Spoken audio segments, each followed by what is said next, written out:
Hello everyone, welcome back to Pride and Prejudice, this by Jane Austen. This is chapter 30. Holy cow, I'm gonna start again because I did not say any of that correctly. Welcome back to Pride and Prejudice by Jane Austen. This is chapter 53. Mr. Wickham was so perfectly satisfied with this conversation that he never again distressed himself or provoked his dear sister Elizabeth by introducing the subject of it, and she was pleased to find that she had said enough to keep him quiet. The day of his and Lydia's departure soon came, and Mrs. Bennet was forced to submit to a separation, which, as her husband by no means entered into her scheme of their all going to Newcastle, was likely to continue at least a 12-month. "Oh, my dear Lydia," she cried, "when shall we meet again?" "Oh, Lord, I don't know. Not these 2 or 3 years, perhaps. Write to me very often, my dear." "As often as I can, but you know married women have never much time for writing. My sisters may write to me. They will have nothing else to do." Mr. Wickham's adieus were much more affectionate than his wife's. He smiled, looked handsome, and said many pretty things. "He is a fine fellow," said Mr. Bennet as soon as they were out of the house, "as ever I saw. He simpers and smirks and makes love to us all. I am prodigiously proud of him. I defy even Sir William Lucas himself to produce a more valuable son-in-law." The loss of her daughter made Mrs. Bennet very dull for several days. "I often think," said she, "that there is nothing so bad as parting with one's friends. One seems so forlorn without them." "This is the consequence, you see, madam, of marrying a daughter," said Elizabeth. "It must make you better satisfied that your other 4 are single." "It is no such thing. Lydia does not leave me because she is married, but only because her husband's regiment happens to be so far off. If it had been nearer, she would not have gone so soon." But the spiritless condition which this event threw her into was shortly relieved, and her mind opened again to the agitation of hope by an article of news which then began to be in circulation. The housekeeper at Netherfield had received orders to prepare for the arrival of her master, who was coming down in a day or two to shoot there for several weeks. Mrs. Bennet was quite in the fidgets. She looked at Jane, and smiled, and shook her head by turns. "Well, well, and so Mr. Bingley is coming down, sister," for Mrs. Phillips had first brought her the news. "Well, so much the better. Not that I care about it, though. He is nothing to us, you know, and I am sure I never want to see him again. But, however, he is very welcome to come to Netherfield if he likes it, and who knows what may happen? But that is nothing to us. You know, sister, we agreed long ago never to mention a word about it, and so it is quite certain he is coming." "You may depend on it," said the other, "for Mrs. Nichols was in Meryton last night. I saw her passing by, and went out myself on purpose to know the truth of it, and she told me that it was certain true. He comes down on Thursday at the latest, very likely on Wednesday. She was going to the butcher's, she told me, on purpose to order some meat on Wednesday, and she has got 3 couple of ducks just fit to be killed." Miss Bennet had not been able to hear of his coming without changing color. It was many months since she had mentioned his name to Elizabeth, but now, as soon as they were alone together, she said, "I saw you look at me, Lizzie. Today, Lizzie." Starting again. "I saw you look at me today, Lizzie, when my aunt told us of the present report, and I know I appeared distressed, but don't imagine it was from any silly cause. I was only confused for the moment because I felt that I should be looked at. I do assure you that the news does not affect me either with pleasure or pain. I am glad of one thing, that he comes alone, because we shall see the less of him. Not that I am afraid of myself, but I dread other people's remarks." Elizabeth did not know what to make of it. Had she not seen him in Derbyshire, she might have supposed him capable of coming there with no other view than what was acknowledged. But she still thought him partial to Jane, and she wavered as to the greater probability of his coming there with his friend's permission, or being bold enough to come without it. Yet it is hard, she sometimes thought, that this poor man cannot come to a house which he has legally hired without raising all this speculation. I will leave him to himself. in spite of what her sister declared and really believed to be her feelings. In the expectation of his arrival, Elizabeth could easily perceive that her spirits were affected by it. They were more disturbed, more unequal than she had often seen them. The subject which had been so warmly canvassed between their parents about a 12-month ago was now brought forward again.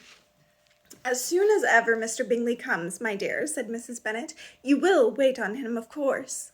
No, you forced me into visiting him last year and promised if I went to see him, he would marry one of my daughters. But it ended in nothing, and I will not be sent on a fool's errand again." His wife represented to him how absolutely necessary such an attention would be from all the neighboring gentlemen on his returning to Netherfield. "'Tis an etiquette I despise," said he. "If he wants our society, let him seek it. He knows where we live. I will not spend my hours in running after neighbors every time they go away and come back again. Well, all I know is that it will be abominably rude if you do not wait on him. But, however, that shan't prevent my asking him to dine here. I am determined. We must have Mrs. Long and the Goldings soon. That will make 13 with ourselves, so there will be just room at table for him." Consoled by this resolution, she was the better able to bear her husband's incivility, that it was very mortifying to know that her neighbors might all see Mr. Bingley in consequence of it before they did. As the day of his arrival drew near, "I begin to be sorry that he comes at all," said Jane to her sister. "It would be nothing. I could see him with perfect indifference, but I can hardly bear to hear it thus perpetually talked of. My mother means well, but she does not know.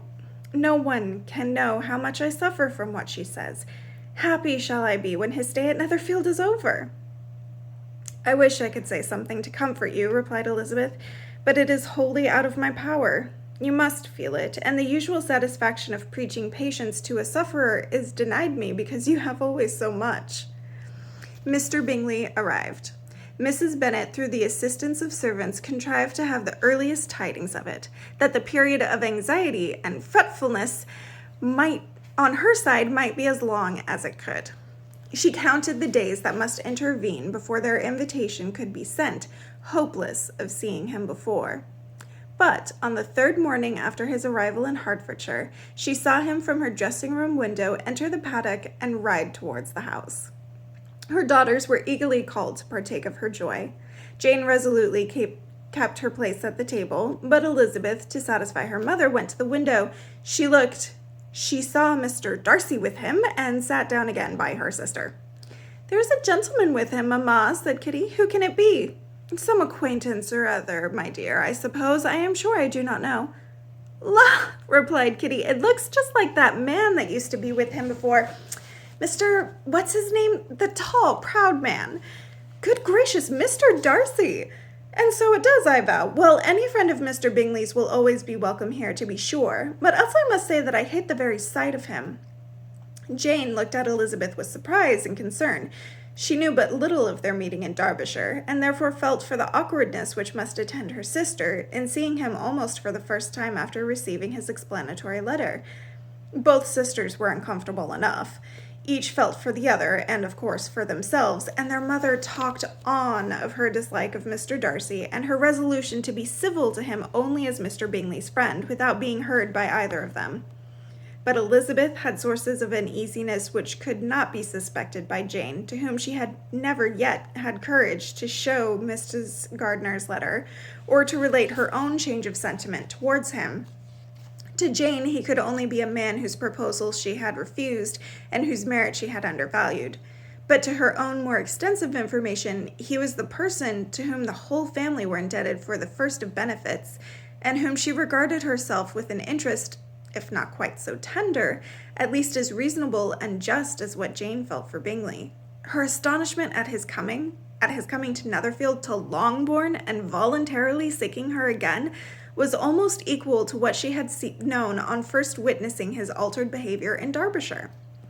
The color which had been driven from her face returned for half a minute with an additional glow, and a smile of delight added luster to her eyes as she thought for that space of time that his affection and wishes must still be unshaken. But she would not be secure. "Let me first see how he behaves," said she. "It will then be early enough for expectation." She sat intently at work, striving to be composed, and without daring to lift up her eyes till anxious curiosity carried them to the face of her sister, as the servant was approaching the door. Jane looked a little paler than usual, but more sedate than Elizabeth had expected. On the gentleman's appearing, her color increased, yet she received them with tolerable ease, and with a propriety of behavior equally free from any symptom of resentment or any unnecessary complaisance. Elizabeth said as little to either as civility would allow, and sat down again to her work, with an eagerness which it did not often command. She had ventured only one glance at Darcy. He looked serious as usual, and she thought more as he had been used to look in Hertfordshire than as she had seen him at Pemberley. But perhaps he could not in her mother's presence be what he was before her uncle and aunt. It was a painful but not an improbable conjecture. Bingley she had likewise seen for an instant, and in that short period saw him looking both pleased and embarrassed. He was received by Mrs. Bennet with a degree of civility which made her two daughters ashamed, especially when contrasted with the cold and ceremonious politeness of her curtsy and address to his friend. Elizabeth particularly, who knew that her mother owed to the latter the preservation of her favorite daughter from irredeemable infamy, was hurt and distressed to a most painful degree by a distinction so ill applied. Darcy, after inquiring of her how Mr. and Mrs. Gardiner did, a question which she could not answer without confusion, said scarcely anything. He was not seated by her, perhaps that was the reason of his silence, but it had not been so in Derbyshire. There he had talked to her friends when he could not to herself. But now several minutes elapsed without hearing the sound of his voice, and when, occasionally unable to resist the impulse of curiosity, she raised her eyes to his face, she as often found him looking at Jane as at herself, and frequently on no object but the ground. More thoughtfulness and less anxiety to please than when they had last met were plainly expressed. She was disappointed and angry with herself for being so. "Could I expect it to be otherwise?" said she. "Yet why did he come?" She was in no humor for conversation with anyone but himself, and to him she had hardly courage to speak. She inquired after his sister, but could do no more. "It is a long time, Mr. Bingley, since you went away," said Mrs. Bennet. He readily agreed to it. "I began to be afraid you would never come back again. People did say you meant to quit the place entirely at Michaelmas, but, however, I hope it is not true. A great many changes have happened in the neighborhood since you went away. Miss Lucas is married and settled, and one of my own daughters. I suppose you have heard of it. Indeed, you must have seen it in the papers. It was in the Times and the Courier. I know that it was not put in as it ought to be. It only said lately George Wickham Esquire to Miss Lydia Bennet, without there being a syllable said of her father, or the place where she lived, or anything. It was my brother Gardiner's drawing up, too, and I wonder how he could make such an awkward business of it. Did you see it?" Bingley replied that he did, and made his congratulations. Elizabeth dared not lift up her eyes. How Mr. Darcy looked, therefore, she could not tell. "It is a delightful thing, to be sure, to have a daughter well married," continued her mother. "But at the same time, Mr. Bingley, it is very hard to have her taken such away from me. They are gone down to Newcastle, a place quite northward, it seems, and there they are to stay. I do not know how long. His regiment is there, for I suppose you have heard of his leaving the shire, and of his being gone into the regulars. Thank heaven he has some friends, though perhaps not so many as he deserves." Elizabeth, who knew this to be levelled at Mr. Darcy, was in such misery of shame that she could hardly keep her seat. It drew from her, however, the exertion of speaking, which nothing else had so effectually done before, and she asked Bingley whether he meant to make any stay in the country at present. A few weeks, he believed. "When you have killed all your own birds, Mr. Bingley," said her mother, "I beg you will come here and shoot as many as you please. On Mr. Bennet's manor, I am sure he will be vastly happy to oblige you, and will save all the best of the coveys for you." Elizabeth's misery increased at such unnecessary, such officious attention.